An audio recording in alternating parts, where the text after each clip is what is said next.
Hey guys, so I just wanted to make a little video recapping how week 1 went for my bodybuilding prep and kind of give you guys some insight into what I did and how that went the first week and what kind of adjustments I'm going to make going forward.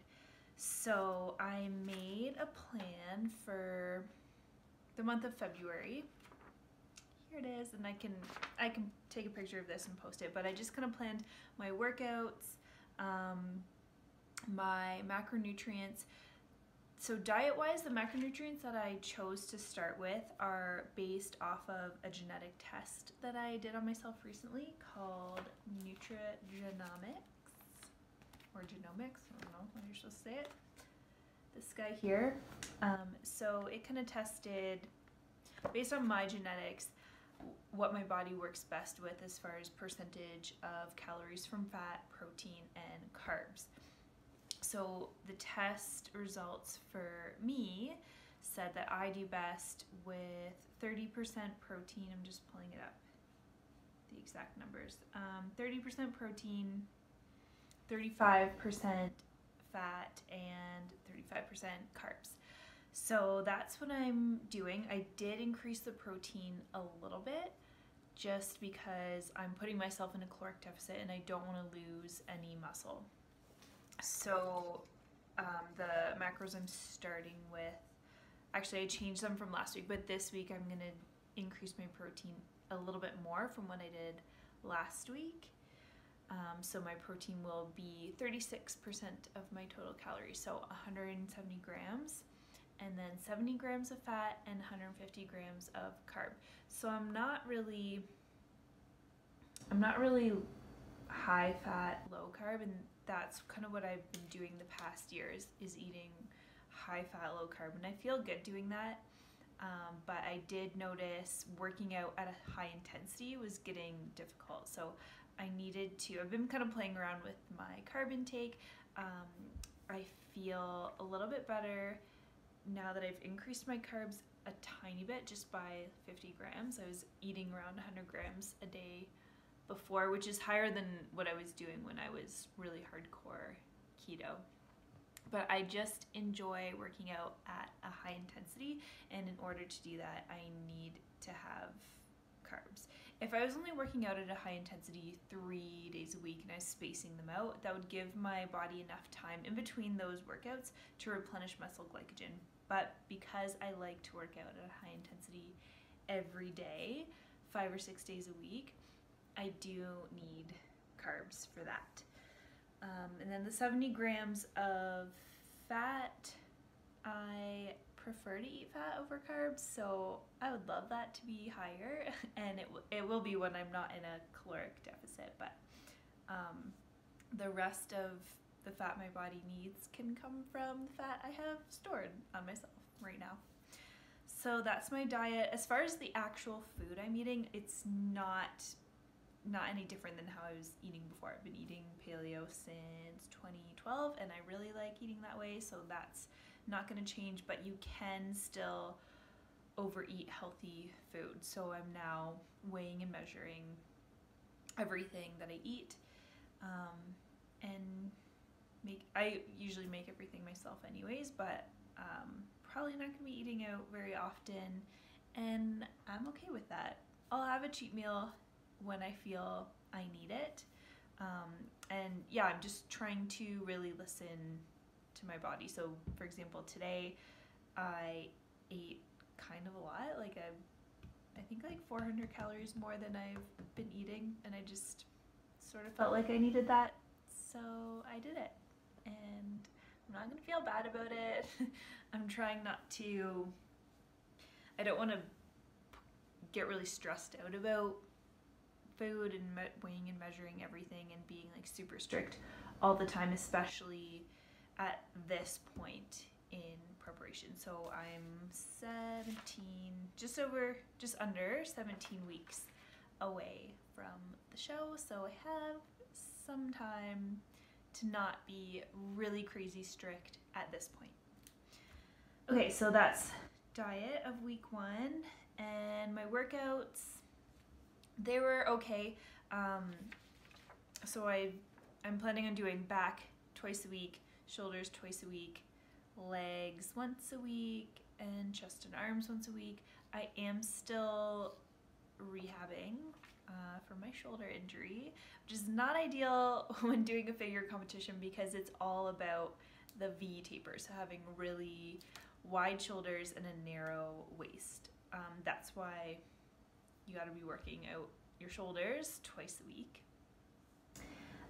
So at least I can press overhead now. I wasn't able to do that before, so I am making progress, and I wouldn't be doing this competition if if my shoulder was still really bad, where it was a couple months ago and I couldn't even press overhead. But I'm at the point now in my healing where I can at least do that. I can't hang on a bar yet, which is why I'm not doing CrossFit currently. Anyways, yeah, so the shoulder workouts I did this week felt pretty good. I didn't have much shoulder pain. I'm still being cautious. I'm not going to be, stupid about things. But yeah, I will post the pictures. I write down all my workouts and record the weight I do and my rest time and everything like that, so I can post pictures of my actual workouts. And then other things that I'm doing, basically just trying to support my liver. So I'm a naturopathic doctor, and I know how important hormones are for body composition. It's not so much about eating less and exercising more. It's about manipulating my hormones to make my body look a certain way. And so my liver function is really important. Well, all of our liver function is really important when it comes to hormones. So I'm trying to do other things that support my liver. And this isn't really a change from my day-to-day life. I'm kind of always doing things to help out my liver, just because we're exposed to a lot of toxins. Even if you eat really clean and don't drink, there's still a lot of environmental toxins and things you don't even realize.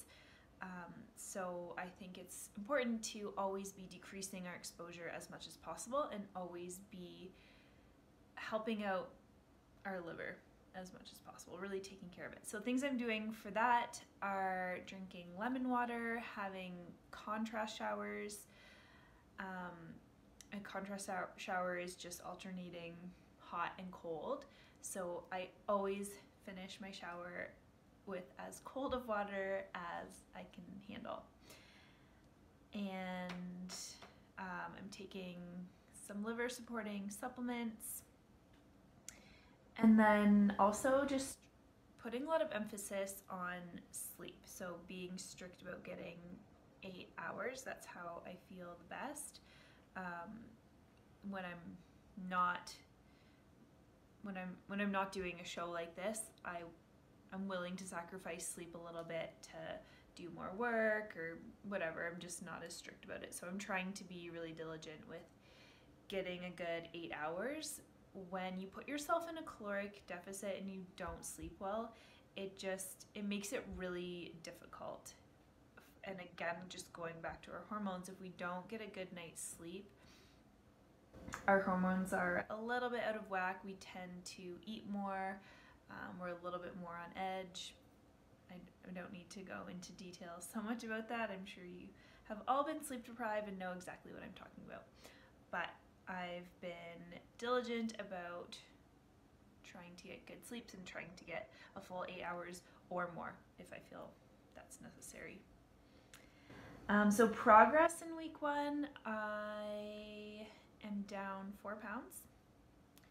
And I mean, I'm less concerned about my actual weight and more about measurements and body composition. So I've been tracking all of that. I'm just looking for my little chart that I've been making so I can give you the exact numbers. Yeah, so 4 pounds, 3.5, 4 measurements. So I am gonna take my measurements once a week. So my neck, chest, waist, and hips. So this week my chest is actually an inch bigger, which I think is more because of where I'm at in my cycle and not because my lats got bigger. But that is what I'm going for, like the V taper, so a bigger lats and smaller waist. And I lost 3/4 of an inch on my waist, and my hips 1/2 inch. My neck was the same.